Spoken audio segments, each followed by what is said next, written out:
নমস্কার, good afternoon সবাইকে। আজকে দেখো বানিয়েছি একদম লাল লাল ঝাল ঝাল করে পটল চিংড়ি।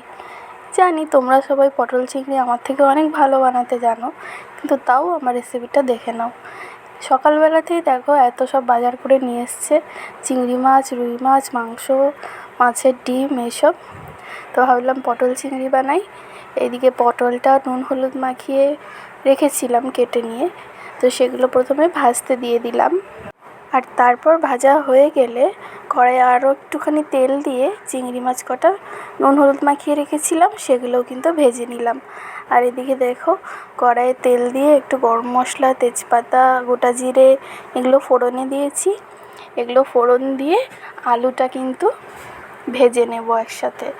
আলুটা বেশ ভাজা ভাজা হয়ে গেলে এখানে পেঁয়াজ খুব মিহি করে কুচিয়ে রেখেছি, বা বাটা দিলে একটু পেঁয়াজটা ভালো ভাজা যায় না, আর খুব মোটা মোটা পেঁয়াজ যদি কেটে দাও সেটাও কিন্তু ভালো টেস্ট হয় না। এই জন্য খুব মিহি করে পেঁয়াজটা কেটে নিয়েছি, আর ওই পেঁয়াজটা দিয়ে দিলাম। আর এখানে এবার ওটা বেশ ভাজা ভাজা হয়ে গেলে আদা রসুন বাটা দিয়ে আরও একটুখানি কষাবো। তারপর সমস্ত রকমের গুঁড়ো মশলা যা আমরা ইউজ করি, ধনে, জিরে, লঙ্কা, হলুদ, একটু নুন, চিনি, সামান্য জল দিয়ে এটা খুব ভালো করে কিন্তু কষিয়ে নেব।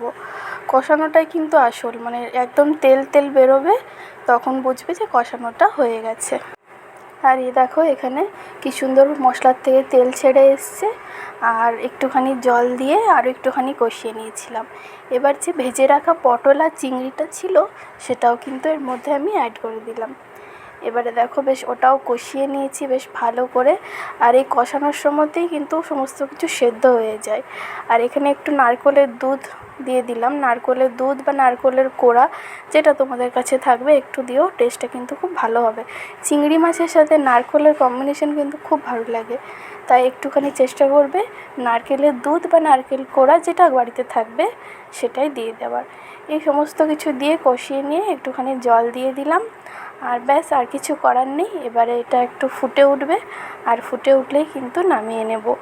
আর নুন চিনিটা একটু টেস্ট করে দেখে নেবে, যদি ঠিক থাকে আর দেওয়ার দরকার নেই, আর যদি না ঠিক থাকে তাহলে আর একটুখানি অল্প মিশিয়ে নিও। ব্যাস, আমার পটল চিংড়ি রেডি। আশা করি রেসিপিটি ভালো লেগেছে।